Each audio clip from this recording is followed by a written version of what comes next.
बिस्मिल्लाहिर्रहमानिर्रहीम। तो बच्चों, आज हम अपने स्टैंडर्ड स्टार्ट करने से पहले वो स्टैंडर्ड जो आपकी प्लानिंग से रिलेटेड थे उनको स्टार्ट करने से पहले हम कुछ टर्म्स को स्टडी करेंगे। इन टर्म्स को स्टडी करना इसलिए ज़रूरी है क्योंकि ये टर्म फ्रीक्वेंटली आगे बहुत सारी जगहों पे यूज़ होंगी। तो जब तक इन टर्म के मीनिंग हमें क्लियर नहीं होंगे, हम आगे जितनी भी चीज़ें पढ़ेंगे उनको हम सही से समझ नहीं सकेंगे। तो आइए हम अपने लेक्चर का आगाज़ करते हैं और हम डिटेल के अंदर इन टर्म्स को समझने की कोशिश करते हैं। हमारे सामने आज 3 किस्म की टर्म्स हैं, जिसमें सबसे पहले जो टर्म आपको शो हो रही है वो बेसिकली है इंडिपेंडेंट ऑडिटर। फिर है हमारे पास एश्योरेंस और देन है हमारे पास मटेरियलिटी। हम सबसे पहले देखते हैं इंडिपेंडेंट ऑडिटर क्या होता है। तो लेट्स सपोज इस टर्म को अंडरस्टैंड करने के लिए हम एक एग्जांपल देखते हैं कि लेट्स सपोज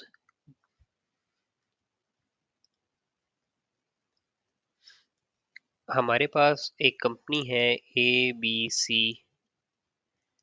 लिमिटेड, और इस कंपनी ने अपना एक ऑडिटर अपॉइंट किया है, दैट इज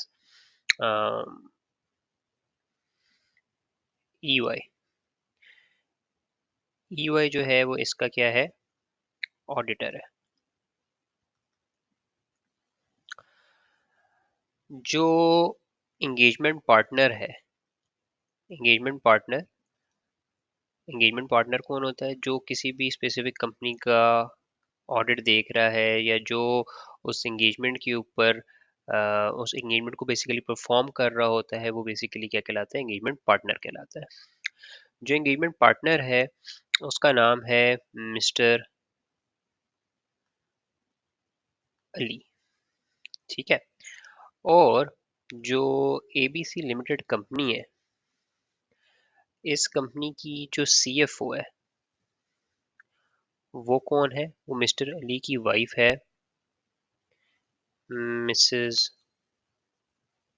अली। तो इस ओवरऑल रिलेशन से हमें क्या पता चलता है कि मिस्टर अली और मिस्टर मिसेस अली ये दोनों क्या हैं? हस्बैंड वाइफ हैं।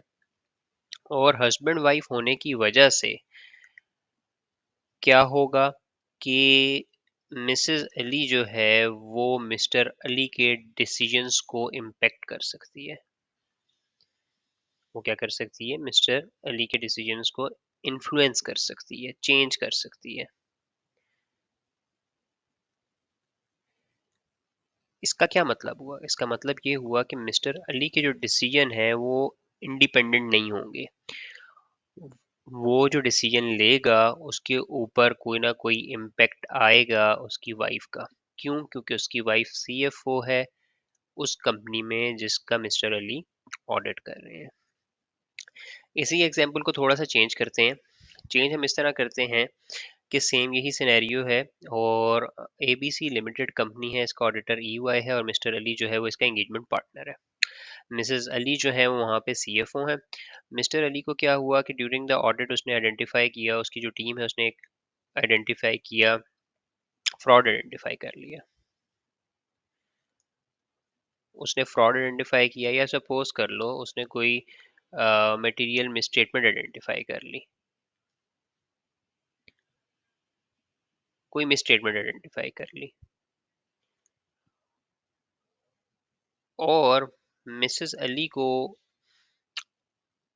इस चीज़ के बारे में पता चला तो उसने मिस्टर जो उसका हस्बैंड है उसको कहा कि आप जो हो इस फ्रॉड को इग्नोर कर दो, इसको छुपा दो या इस मटेरियल में स्टेटमेंट को सामने ना लाओ, ठीक है। तो अब इस सिनेरियो में क्या हो रहा है कि जो मिस्टर अली है उसके जितने भी डिसीजंस हैं उसको इम्पेक्ट कर रहा है। कौन इम्पेक्ट कर रहा है, कौन इन्फ्लुएंस कर रहा है? उसकी वाइफ इन्फ्लुएंस कर रही है। Which means, what does that mean? Which mean के मिस्टर अली जो है इस टाइम इंडिपेंडेंट नहीं है।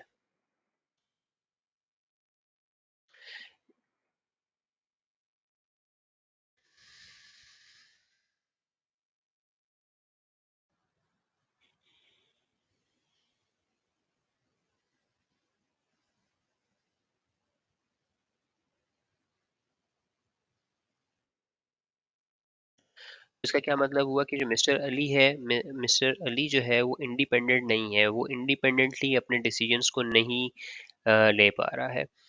उसके ऊपर इन्फ्लुएंस है अपनी ही स्पाउस का। ठीक है, तो ये तो एक रिलेशन है। इस तरह की और भी मुख्तलिफ तरह की चीज़ें होती हैं जो आपकी इंडिपेंडेंस को कॉम्प्रोमाइज़ कर रही हैं।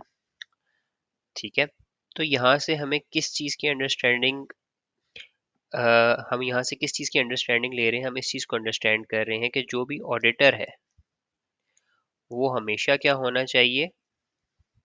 इंडिपेंडेंट होना चाहिए। किससे इंडिपेंडेंट होना चाहिए? उस एंटिटी से इंडिपेंडेंट होना चाहिए जिसका वो ऑडिट परफॉर्म कर रहा है। अगर तो उसका कोई भी ऐसा रिलेशनशिप मौजूद है, अगर इस ऑडिटर का कोई भी ऐसा रिलेशनशिप मौजूद है किसी भी पर्सन के साथ, इस कंपनी के अंदर किसी भी पर्सन के साथ कोई ऐसा रिलेशनशिप मौजूद है जो कि इम्पेक्ट कर सकता है डिसीजन को, उसको चाहिए कि वो ऐसे रिलेशनशिप्स को ऑडिट स्टार्ट करने से पहले ही डिस्क्लोज करे। ठीक है,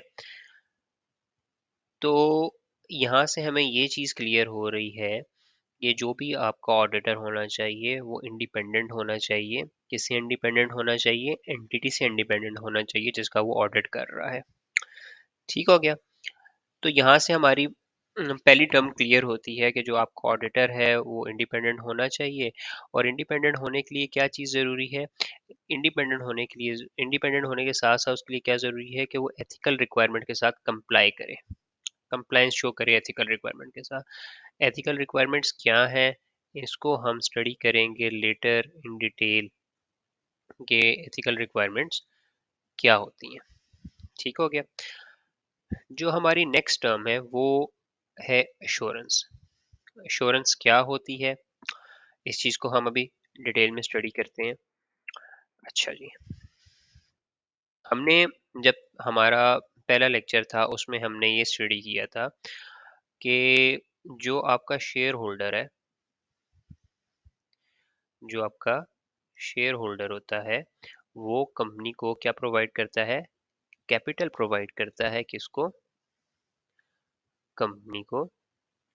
और कंपनी की मैनेजमेंट जो है वो डिफरेंट तरह की क्या करती है? डिसीजंस लेती है। और इन डिसीजंस की वजह से मुख्तलिफ तरह की डिफरेंट तरह की फाइनेंशियल ट्रांजैक्शन होती हैं। और ये जितनी भी फाइनेंशियल ट्रांजैक्शन है ये आपके बुक ऑफ अकाउंट के अंदर जाके रिपोर्ट हो रही होती हैं। अब शेयर होल्डर को नहीं पता कि ये जितनी भी ट्रांजैक्शन जो ये बुक ऑफ अकाउंट्स में दिखा रहे हैं ये सही है कि नहीं है। ठीक है, उसको नहीं पता कि जितनी भी ट्रांजैक्शन है ये सही है कि नहीं है। उसने क्या करना होता है? उसको चाहिए होती है अश्योरेंस। और ये अश्योरेंस कौन प्रोवाइड करता है? ये अश्योरेंस प्रोवाइड करता है आपका ऑडिटर। कौन सा ऑडिटर? जो कि इंडिपेंडेंट होता है। वो ऑडिटर जो कि इंडिपेंडेंट होता है एंटिटी के। और वो अश्योरेंस किस तरह प्रोवाइड करता है? वो अपने ऑडिट प्रोसीजर परफॉर्म करता है। और जब वो ऑडिट प्रोसीजर परफॉर्म करता है, इसका रिजल्ट वो ऑडिट रिपोर्ट की फॉर्म में शेयर होल्डर को देता है। और शेयर होल्डर इसकी बेसिस के ऊपर अश्योरेंस लेते हैं। ठीक हो गया, तो यहाँ से हमें पता चलता है कि जो अश्योरेंस वर्ड है, अश्योरेंस वर्ड का जो मतलब है, जो आम मीनिंग है वो क्या है? वो है कॉन्फिडेंस, या जिसे हम क्या कह सकते हैं? सेटिस्फेक्शन। ठीक है, ये जो अश्योरेंस है इसको तीन हिस्सों में डिवाइड करते हैं हम। कैसे?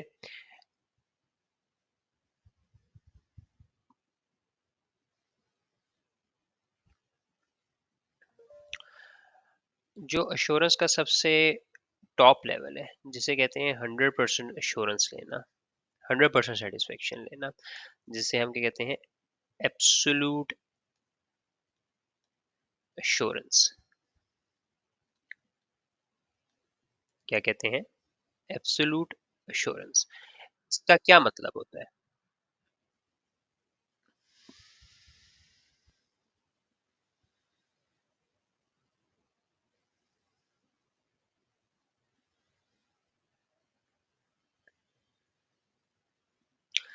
इसका क्या मतलब होता है? इस एब्सोल्यूट अश्योरेंस, एब्सोल्यूट वर्ड का क्या मतलब है कि 100% अश्योरेंस लेना।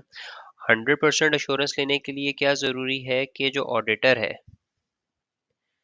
वो क्या करे? वो हर किस्म की जितनी भी ट्रांजैक्शन हुई है कंपनी की, उन सबको चेक करे, यानी कि 100% टेस्टिंग परफॉर्म करे। 100% टेस्टिंग परफॉर्म करे। और 100% टेस्टिंग परफॉर्म करने के लिए,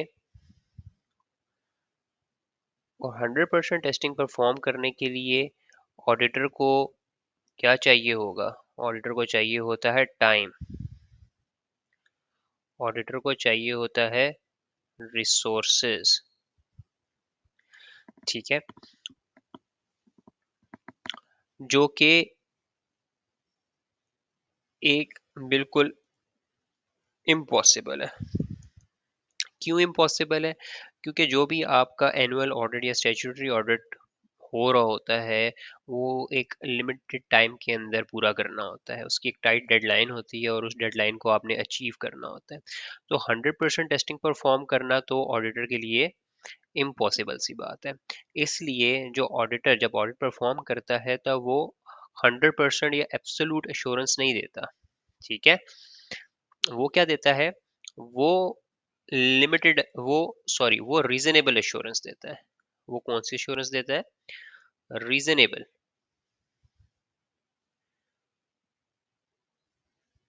वो रीजनेबल एश्योरेंस देता है। रीजनेबल एश्योरेंस क्या होता है? रीजनेबल एश्योरेंस वो एश्योरेंस है जो 100% नहीं होती, लेकिन वो 100% से कम होती है। ठीक है, लेट्स सपोज वो 70 to 80% होगी, या वट एवर जो भी आप कह लो, लेकिन वो 100% नहीं होती, लेकिन रीजनेबल एश्योरेंस होती है। रीजनेबल एश्योरेंस से क्या मुराद है? रीजनेबल एश्योरेंस से मुराद ये है कि जो ऑडिटर है, वो एक, वो मटेरियल मिसस्टेटमेंट्स,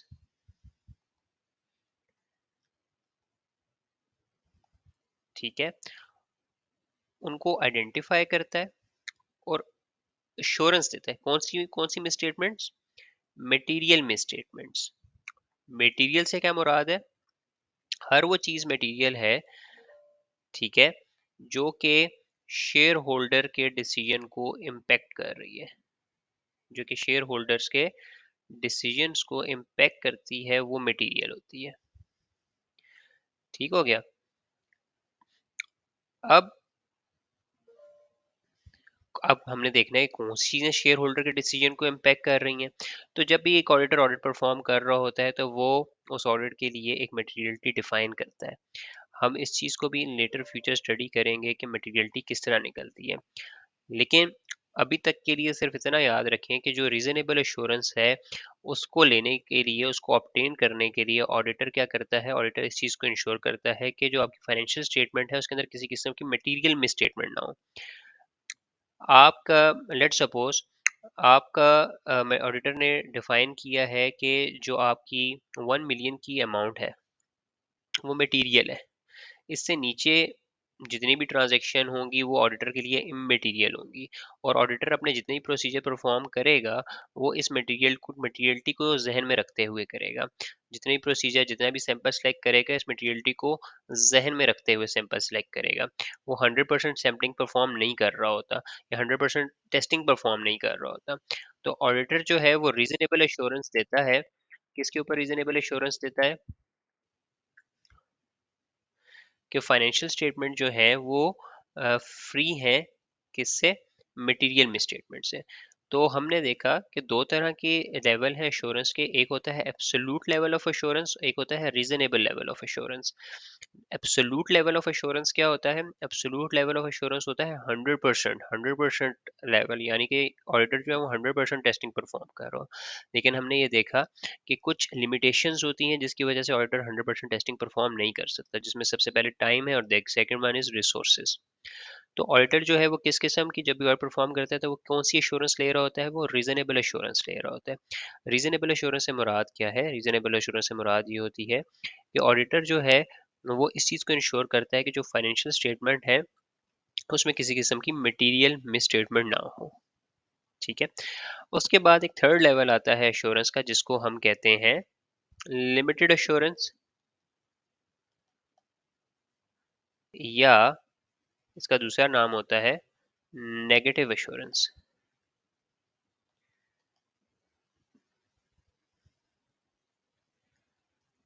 तो लिमिटेड या नेगेटिव एश्योरेंस जो है ये रीजनेबल एश्योरेंस से भी लोअर लेवल है।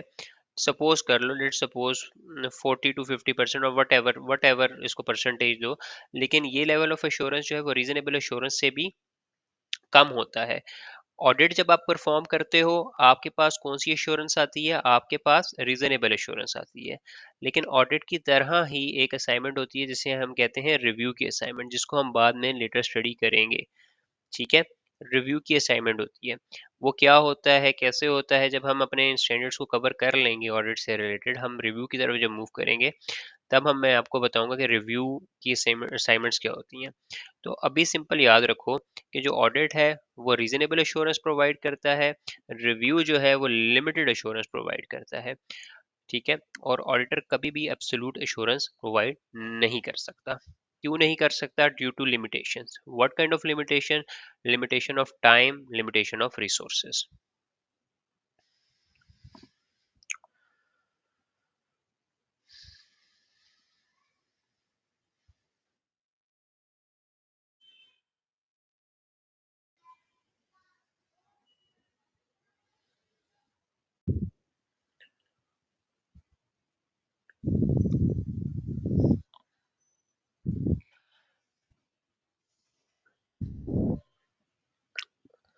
ओके जी, तो अब हमने जो थर्ड चीज़ स्टडी करनी है वो है मटेरियलिटी। वो क्या चीज़ है? हमने हमारी मटेरियलिटी हमने दो टर्म्स को डिफाइन कर लिया है, जो सबसे जिसमें सबसे पहले आ जाता है इंडिपेंडेंट ऑडिटर और उसके बाद आता है अश्योरेंस। अब हमारी जो थर्ड टर्म आती है उसे हम क्या कहते हैं? मटेरियलिटी कहते हैं। मटेरियलिटी क्या होती है उसको हम स्टडी करेंगे, देखेंगे। अच्छा, जैसे हमने पहले स्टडी किया, देखा कि जो भी ऑडिटर है वो जो एश्योरेंस देता है वो कौन सी एश्योरेंस होती है? वो वो जो है एक एब्सोल्यूट एश्योरेंस नहीं होती है। वो कौन सी एश्योरेंस होती है? वो रीजनेबल एश्योरेंस होती है। रीजनेबल एश्योरेंस से क्या मुराद है? रीजनेबल एश्योरेंस से मुराद ये है कि जो भी आपका ऑडिटर होगा वो एक लिमिट सेट कर लेगा। वो क्या चीज़ सेट कर लेगा? एक लिमिट सेट कर लेगा। हमें पता है कि ऑडिटर जो है 100% टास्क परफॉर्म, 100% ऑडिट परफॉर्म नहीं कर सकता। तो वो अपने जब भी वो अब काम करेगा तो उसके लिए वो अपना एक बेंचमार्क सेट कर लेगा, जो कि एंटिटी टू एंटिटी वेरी करता है। ठीक है।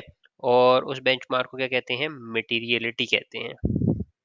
क्या मुराद है इससे? इससे मुराद ये है कि ऑडिटर जो है एक अपनी वर्किंग, एक प्लानिंग परफॉर्म करते हुए अपनी मटेरियलिटी सेट करेगा। मटेरियलिटी क्या होता है? एक बेंचमार्क होता है। बेंचमार्क से क्या मुराद है कि ऑडिटर अगर कोई ऐसी मिसस्टेटमेंट आइडेंटिफाई करता है जो इस बेंचमार्क से लो होंगी, जो इस बेंचमार्क से नीचे होंगी, ऐसी मटेरियल मिसस्टेटमेंट जो इस ऐसी मिसस्टेटमेंट सॉरी जो इस बेंचमार्क से क्या होंगी? नीचे होंगी, वो उनको क्या करेगा? इग्नोर कर देगा। ठीक है। क्यों इग्नोर कर देगा? क्योंकि ऑडिटर को पता है कि ये मिसस्टेटमेंट जो है, यूजर ऑफ फाइनेंशियल स्टेटमेंट जो कि कौन है? Share holders. जो कि कौन है? Share holder. फाइनेंशियल स्टेटमेंट्स को कौन यूज करता है? शेयर होल्डर यूज करता है। ऑडिटर को ये पता है कि वो मिसस्टेटमेंट्स जो कि उसके बेंचमार्क से नीचे होंगी, ठीक है, वो यूज़र ऑफ फाइनेंशियल स्टेटमेंट के डिसीजन को इम्पैक्ट नहीं करेगी। ठीक है, वो यूज़र ऑफ फाइनेंशियल स्टेटमेंट के डिसीजंस को इम्पैक्ट नहीं करेगी। हमने क्या देखा कि जब भी ऑडिट परफॉर्म करते हुए ऑडिटर जो है वो क्या प्रोवाइड कर रहा होता है, रीजनेबल एश्योरेंस प्रोवाइड कर रहा होता है। रीजनेबल एश्योरेंस प्रोवाइड करने के लिए ऑडिटर अपनी एक मटेरियलिटी सेट करता है। मटेरियलिटी सेट करता है, एक वर्किंग परफॉर्म करता है और एक मटेरियलिटी सेट करता है। ये मटेरियलिटी क्या होता है, उसका बेंचमार्क होता है। कैसा बेंचमार्क? ऐसा बेंचमार्क कि ऑडिटर जो है अगर कोई ऐसी मिसस्टेटमेंट आइडेंटिफाई करता है जो इसके बेंचमार्क से नीचे है, तो वो उसको क्या कर देगा, इग्नोर कर सकता है। हम देखेंगे कि आगे हम जब डिटेल में स्टडी करेंगे अगले स्टैंडर्ड्स को, तो हम देखेंगे मटेरियलिटी की भी टाइप्स होती हैं, मटेरियलिटी की क्लासिफिकेशन होती है। लेकिन फिल वक्त इस चीज़ को अंडरस्टैंड कर लें कि जो मिसस्टेटमेंट आपकी मटेरियलिटी से कम है, ठीक है, वो मिसस्टेटमेंट ऑडिटर के मुताबिक यूज़र ऑफ फाइनेंशियल स्टेटमेंट के डिसीजंस को, यानी कि शेयर होल्डर जो फाइनेंशियल स्टेटमेंट्स को देखते हुए डिसीजन लेंगे, किस किस्म के डिसीजन, इन्वेस्टमेंट डिसीजन ले सकते हैं और मुख्तलिफ तरह के डिसीजन ले सकते हैं, उसको इम्पेक्ट नहीं करेगी। ठीक है, तो अ, तो वो क्या करता है, इस तरह की मिसस्टेटमेंट्स को इग्नोर कर देता है। यहाँ से वर्ड जनरेट होता है मटेरियलिटी। मटेरियलिटी क्या है? मटेरियलिटी से मुराद ये है कि हर वो चीज़, ठीक है, जो कि फाइनेंशियल स्टेटमेंट के यूजर्स यानी कि शेयर होल्डर के डिसीजन को इम्पेक्ट करे, वो क्या होती है, मटीरियल होती है। Anything which impact the decision of the user of financial statement is material to the financial statement. ठीक हो गया, तो इसको हम क्या कहते हैं, मटीरियलिटी कहते हैं। तो ओवरऑल हमने आज 3 कंसेप्ट कवर किए हैं। हमने सबसे पहले जो कवर किया है वो हमने कवर किया है इंडिपेंडेंट ऑडिटर क्या होता है। इंडिपेंडेंट ऑडिटर हमने देखा कि ऑडिटर का इंडिपेंडेंट होना बहुत ज़रूरी है, यानी कि उसका किसी किस्म का रिलेशनशिप नहीं होना चाहिए उसके साथ जिस एंटिटी का वो ऑडिट परफॉर्म कर रहा है। रिलेशनशिप से मुराद सिर्फ ये नहीं है कि वहाँ पे उसका कोई जानने वाला हो, रिलेशनशिप से मुराद ये भी है कि उसका किसी किस्म की इन्वेस्टमेंट नहीं होनी चाहिए उस कंपनी में, उसने किसी किस्म का लोन ना लिया हो। ठीक है, तो इस तरह के और भी मुख्तलिफ तरह के रिलेशंस हैं जो कि एक ऑडिटर को इंडिपेंडेंट नहीं रहने देते। तो ऑडिटर का इंडिपेंडेंट होना ज़रूरी है, और अगर एक पर्सन, एक ऑडिटर, वो इंडिपेंडेंट नहीं है, तो उसको चाहिए कि वो ऑडिटर परफॉर्म करने से पहले इस चीज़ को डिस्क्लोज करे। नेक्स्ट टाइम जो हमने स्टडी की थी वो स्टडी की हमने अश्योरेंस। हमने देखा कि अश्योरेंस का जो मीनिंग होता है वो क्या होता है, कॉन्फिडेंस, या वो क्या होता है, सेटिस्फेक्शन। हमने ये देखा कि जो एश्योरेंस है उसके 3 लेवल होते हैं। एक एब्सोल्यूट लेवल है जिसको हम 100% ऑफ एश्योरेंस कहते हैं, और हमने इस चीज़ को भी देखा कि ड्यू टू टाइम लिमिटेशन और रिसोर्सेज की लिमिटेशन की वजह से एब्सोल्यूट एश्योरेंस होना इम्पॉसिबल सी बात है। ठीक है, और उसके बाद एक हमने लेवल देखा जिसे हम कहते हैं रीजनेबल एश्योरेंस, जो कि एब्सोल्यूट एश्योरेंस से लोअर लेवल है। लेकिन जो ऑडिटर है वो हमेशा कौन सी एश्योरेंस देता है, ऑडिट परफॉर्म करते हुए, ऑडिट एंगेजमेंट परफॉर्म करते हुए कौन सी एश्योरेंस देता है, वो वो रीजनेबल एश्योरेंस प्रोवाइड करता है। इसके बाद एक और एश्योरेंस का लेवल होता है जिसे हम कहते हैं लिमिटेड एश्योरेंस, या जिसको हम कहते हैं नेगेटिव एश्योरेंस। जब भी जिस तरह ऑडिट होता है उस तरह की एक रिव्यू एंगेजमेंट भी होती है। रिव्यू एंगेजमेंट के अंदर काम उतना डिटेल नहीं होता जितना ऑडिट के अंदर होता है। तो इसका मतलब क्या है, जब काम इतना डिटेल नहीं होगा जितना ऑडिट के अंदर है, इसका मतलब कि लेवल ऑफ एश्योरेंस जो आप ले रहे हो वो भी कम होगा। तो इसको हम क्या कहते हैं, लिमिटेड एश्योरेंस कहते हैं। और ये मोस्टली बेसिकली रिव्यू एंगेजमेंट के अंदर जो है वो लिमिटेड एश्योरेंस प्रोवाइड की जाती है। फिर हमने थर्ड जो एलिमेंट स्टडी किया वो हमने स्टडी किया मटेरियलिटी। मटेरियलिटी क्या होती है, हर वो चीज़ जो कि इम्पेक्ट करेगी यूज़र ऑफ फाइनेंशियल स्टेटमेंट के डिसीजंस को, इन्फ्लुएंस करेगी, वो क्या होगी, मटेरियल होगी। वो मटेरियल होगी जो इम्पेक्ट करेगी शेयर होल्डर के डिसीजंस को, वो क्या होगी, मटेरियल होगी। और इस मटेरियलिटी को ही देखते हुए जो आपका ऑडिटर है वो ऑडिट परफॉर्म कर रहा होता है। मटेरियलिटी किस तरह डिफाइन होती है, किस तरह निकलती है, कितनी तरह की मटेरियलिटी होती है, ये सारा कुछ हम मटेरियलिटी के स्टैंडर्ड के अंदर स्टडी कर रहे होंगे। ठीक हो गया, तो यहाँ पे हम अपना लेक्चर क्लोज करते हैं, और इन केस अगर कोई क्वेश्चन होता है तो हम अपनी लाइव क्लास में डिस्कस करेंगे। Thank you so much.